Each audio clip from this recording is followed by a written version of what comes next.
Good, folks. Appreciate you guys joining me here on a Mount Polumbus Speaks special edition. Football is back. It's a Football is Back special edition of Mount Polumbus Speaks. Training camp has begun. The veterans reported for the Denver Broncos, and they were out there on the field today for the first time. Rookies have been in the building for roughly a week or so now, but this is really day one. This is day one of it being back. Congratulations to all the sports fans out there who just survived the most boring period of the sports calendar with absolutely nothing going on. We have officially reached the best day of the year, meaning football is back. And there's going to be news coming out every single day. And it started. It's already begun. So there's not a ton of drama going on with the Broncos this year, which is great news. And there's really a lot of good hype going on. If you read various rankings about how the Broncos roster ranks in comparison to the rest of the league, well, last year they were ranked 31 out of 32 teams. This year they're ranked number 6. Why are they ranked number 6 this year when they were number 31 last year? Well, because they returned the most players of any team in the NFL. There should be 4, maybe 5 new starters this year, mostly on the defensive side of the ball. Other than that, everybody's back. The new starters are going to be Talanoa Hufanga. He's your safety. Drake Greenlaw at linebacker. Let's see. Janae Barron will be some form of a starter, whether that's a nickel or whether that's your starting outside corner. Then on offense, you've got Evan Ingram at tight end. And in all likelihood, J.K. Dobbins is going to be your starting running back, at least for the first half of the season, as R.J. Harvey gets his feet wet and learns the system. So despite the fact that you've got 5 new starters, they are 5 major upgrades, and NFL folks are really buying into the Denver Broncos right now. They're buying into Bo Nix, although over the last week or two, there does seem to be quite a bit of shade coming out on Bo Nix, whereas previously it was nothing but great stuff.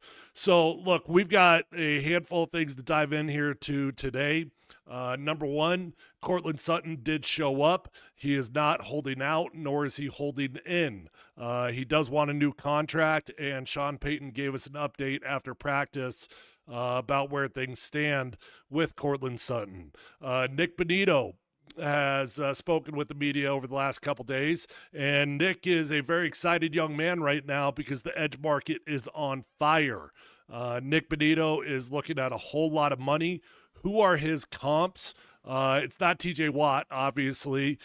Maybe George Karlaftis. So we'll look at the George Karlaftis deal and compare and contrast George's stats versus Nick's stats and the amount of money that George got in comparison to what Nik Bonnitto should expect. There was also some news with Bo Nix that apparently he spent 4 or 5 days with Drew Brees over the offseason, just dialing in, trying to learn the nuances of the Sean Payton offense. He also spent some time with quarterback guru Tom House.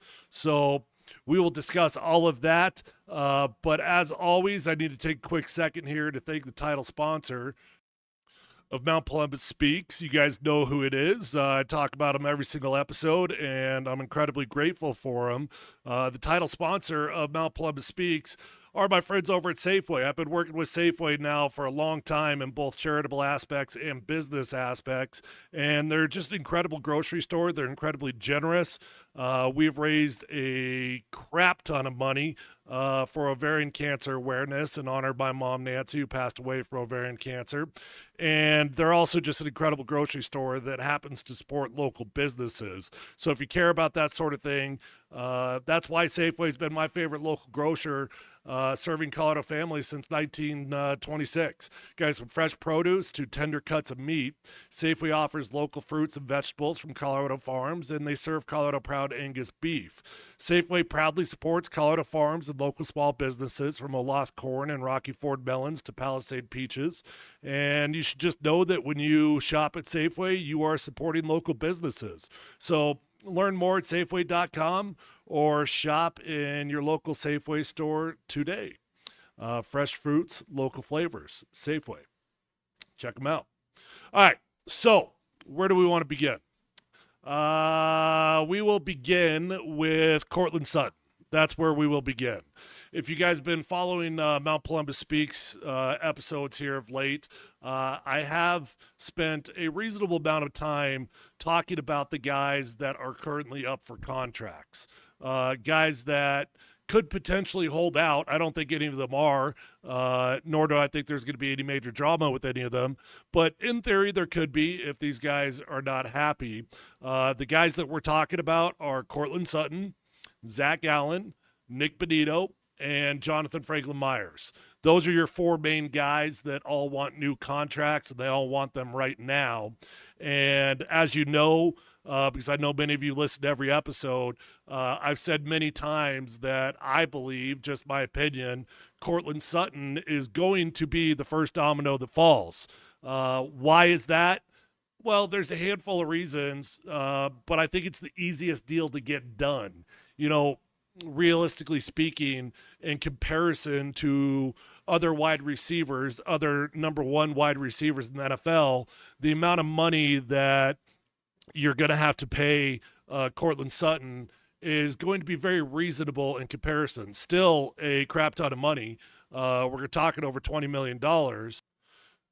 But we are not talking about $40+ million like Jamar Chase is making, or $35 million that Justin Jefferson is making, $34 million that CeeDee Lamb is making.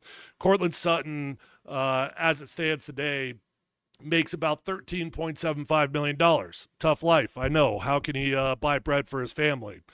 But you know, for a true number one, and I know a lot of people will argue whether Courtland Sutton's a true number one or not, $13.75 million is nothing. Whether you think he's a number one on other teams or not, it really doesn't matter because he's the Broncos' number one, and his agent knows that. So his agent is going to be demanding a new contract, and now you start talking about how much money you're going to have to pay him. Well, if you wanted to pay Courtland Sutton out just outside the top 10, that would put him at, hold on, 1, 2, 3, 4, 5, 6, 7, 8, 9, 10. There's currently 10 guys in the NFL making over $28.75 million.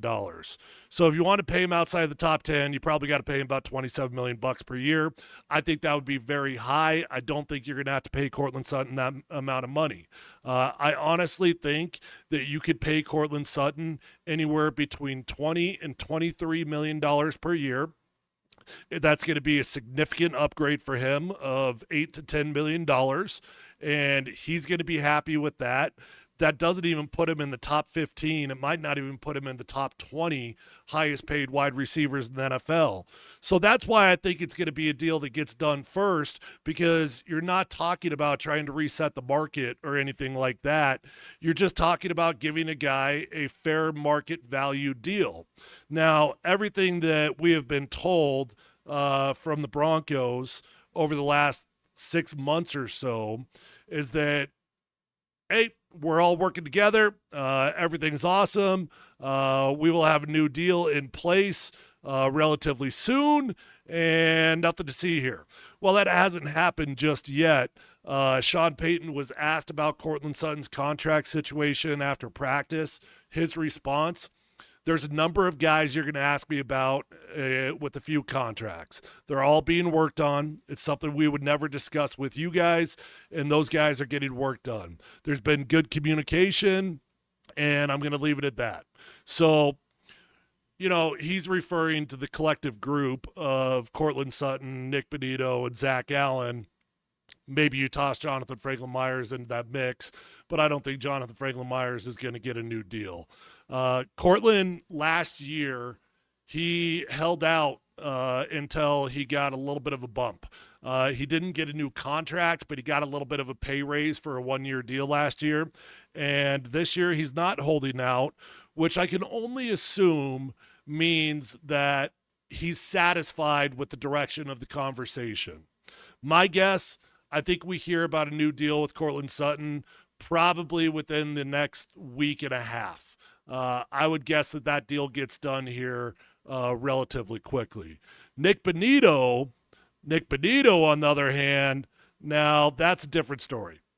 Nik Bonnitto is an excited young man because the edge market is absolutely on fire right now, and you've now got multiple guys making plus $40 million per year. Nik Bonnitto ain't going to get $40 million per year. He's not TJ Watt. He's not Myles Garrett, but he is a good pass rusher. I don't know if the Broncos are going to get that deal done or not.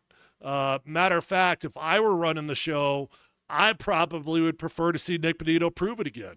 Now, you run the risk of having to pay a whole lot more money if you tell Nik Bonnitto that you want to make him earn it again. Nick spoke to the media either yesterday or the day before that, and you could just see it on his face. The guy was practically giddy about what the edge market is right now, and I get that, man. So even if he's not looking for $40 million per year, he might be looking at $30+ million per year. Pretty good pay raise right there. Who are the comps for Nik Bonnitto? Well, hold on. Before I do that, let me pull up NFL top edge rusher salaries. Give me a second. Sorry, I should have already had this pulled up. Okay, here's what the top of the market looks like. TJ Watt's making $41 million per year. Myles Garrett, $40 million per year. Danielle Hunter is 35.6. Max Crosby, 35. Nick Bosa, 34. Joshua Hines Allen, 28. I could keep going. You get the idea. You've got 1, 2, 3, 4, 5, 6, 7 dudes making over $28 million per year. And then there's a bit of a drop off. It goes from $28 million a year down to $24 million per year. So if, in theory, the Broncos want to get ahead of this thing, well, you got to find comps that are going to be similar to our guy Nik Bonnitto, because Nick is an up-and-coming pass rusher, but he ain't TJ Watt and he ain't Myles Garrett. So one guy that just got paid is Kansas City Chiefs defensive end George Karlaftis. George came into the NFL, I believe, the same year as Nik Bonnitto, if I remember correctly. I think they both came in 2022. And over the last couple seasons, in year one for George Karlaftis, he had 6 sacks. Year 2, he had 10.5. And in 2024, he had 8 sacks. How does that compare to our guy, Nik Bonnitto? Well, Nick's stats last year were significantly better. I mean, not double, but Nik Bonnitto had 13.5 sacks last year, whereas George only had 8. The thing is, George has actually been more consistent on a year-in, year-out basis, whereas Nik Bonnitto exploded last year, had a good year in 2023, and he did absolutely nothing in his first year in the NFL. So Nick's stats, 2024, 13.5. 2023, he had 8 sacks. And in 2022, he only had 1.5 sacks. So George has been a little bit more consistent, but less explosive. Nik Bonnitto has had that one explosive year that him and his agent are going to say, hey, look, I had 13.5 sacks. That's a whole lot more than what George Karlaftis has. And we want to be paid more than him. What did George just get paid by the Kansas City Chiefs?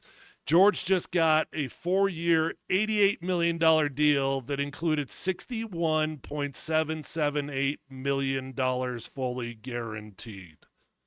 Damn. It's a whole lot of money. But the annual average actually isn't all that bad. The annual average comes out to about $22 million per year on that 4-year contract. So, like I said, in comparison to other top pass rushers in the NFL, you've got guys that are making $40 million per year. You got a bunch of guys making 24. That puts, let me see here, NFL. That would put George Karlaftis at roughly the 1, 2, 3, 4, 5, 6, 7, 8, 9, about the 10th highest paid player in the NFL, maybe 11th. I don't even know that I'm comfortable giving Nik Bonnitto that type of money right now, even if it's even if it's a $22 million per year average. That's a whole lot of money. I think the way I see it with Nick, I'd rather overpay down the road than pay right now for something that I'm crossing my fingers and hoping and praying that he can replicate. I would love to see Nik Bonnitto replicate that in the first half of the season, and then the Broncos could go to him at some point and start contract negotiations once they feel like he's proved himself again. But, you know, you always run the risk of alienating the player. You always run the risk of upsetting the dude. You always run the risk of him really exploding and you having to pay double what you previously could have paid. And then you could get to the point where you've got such a stalemate that when the season is all said and done, your only choice is to franchise tag the dude. And honestly, that's not a bad choice. The franchise tag is a weapon in the NFL for teams. Players hate the franchise tag, but it's maybe single-handedly the biggest reason the NFL has such great parity, because the NFL can always control one of their best players' rights by simply throwing the franchise tag on him. So there's a lot of options. My point is there's a lot of options out there for Nik Bonnitto, and I wouldn't be in a rush. But I would expect a deal with Courtland Sutton to get done here probably within the next week and a half, definitely 2 weeks for sure before the season begins. What else came out of training camp today? Well, I'm taking a little bit of a staycation here, but I'm going to be at practice here moving forward. I missed today's practice, but that's okay. There wasn't a whole lot going on. What the real headlines were what came out of the pressers. And one thing that we learned was that Bo Nix spent 4 or 5 days with Drew Brees. So it shouldn't be really shocking news to anybody. I think it's cool that Bo Nix took some time out of his calendar in his offseason to go down and visit with Drew Brees. I think it's even more cool that Drew Brees took time out of his retirement. Not that he had a whole lot going on, but sit down and work with our young quarterback. Sean Payton talked about it after practice, and in reference to Bo Nix, he just said, he's someone that works his tail off. He wants to improve. His whole offseason was planned out. He went and visited Brees for 4 or 5 days. He had Tom House in there. Who is Tom House? Tom House is arguably the best quarterback guru in the game that the top quarterbacks go to. There's 2 or 3 other guys, but Tom House was kind of the OG. Tom House was the OG QB guru that lots of the top quarterbacks have worked with over the years. So Sean said that that Bo wants to absorb as much as he possibly can in a fast period of time, and that's why he chose to go spend some time with Drew Brees. Okay, cool, man. I'm excited about our young quarterback's future. I think he's got a very bright future. I don't know what year 2 is going to look like. Oftentimes, year 2 can have a bit of a sophomore year slump. And honestly, as far as I'm concerned, if Bo Nix could simply replicate his rookie season into his second season, I'd call that a pretty successful first 2 years in the NFL. So I don't even need a ton of progress out of Bo Nix in year 2. I simply don't want him to regress in year 2. We've seen it with guys like RG3, with CJ Stroud, although you can really debate how big of a regression CJ Stroud's was last year. His offensive line was absolute garbage. He lost about every wide receiver he possibly could, and I don't expect Bo Nix to have a major regression in year 2. I don't expect that. I don't know that I expect some enormous growth either, because year 1 was so much better than what I expected that I think it'd be unfair to expect some insane growth in year 2. We'll see, man. Look, NFL start to figure out these young quarterbacks. There was an article written the other day about why year 2 is going to be so challenging for Bo Nix. There was nothing earth-shattering in it. It's the same old nonsense that we all rehash week in and week out. I talk about it. Everybody talks about it. Bo Nix just has to come out and play good football. Look, the reality is the AFC West for sure, but the AFC as a whole is just insanely talented at the quarterback position. It sucks. It sucks. You got Joe Burrow, you got Lamar Jackson, you got Josh Allen, you got Patrick Mahomes, you got Justin Herbert, you got even good quarterbacks. I'm not saying great quarterbacks like Geno Smith. And Bo Nix has to find a way to elevate himself, to put himself in that category if the Broncos are going to be talking about Super Bowls. So it all starts with training camp, and I'm excited to be out there every single day. I'll try to give you guys as many updates through Mount Polumbus Speaks as I possibly can. And I'm looking forward to hanging out with you guys every single day. Look, football's back. I'm excited. It's bread and butter time for me personally, and I know many of you have been waiting for this day as well, so congratulations on making it. We are here. It has arrived. Appreciate all you guys listening to Mount Polumbus Speaks. Shout out to Safeway, the title sponsor of Mount Polumbus Speaks. If you guys have not subscribed to Mount Polumbus Speaks, please take 5 seconds, hit that link in my bio on X, go on over to YouTube and hit subscribe. That's where all my content lives. If you enjoy what I put out, you'll make sure you don't miss anything if you are subscribed to my YouTube channel. And just know that I would be very grateful as I try to grow that channel if you could take a few seconds out of your day to go hit subscribe for me. Okay, that's all I've got for tonight. I'll be back with you guys soon, maybe as soon as tomorrow. Until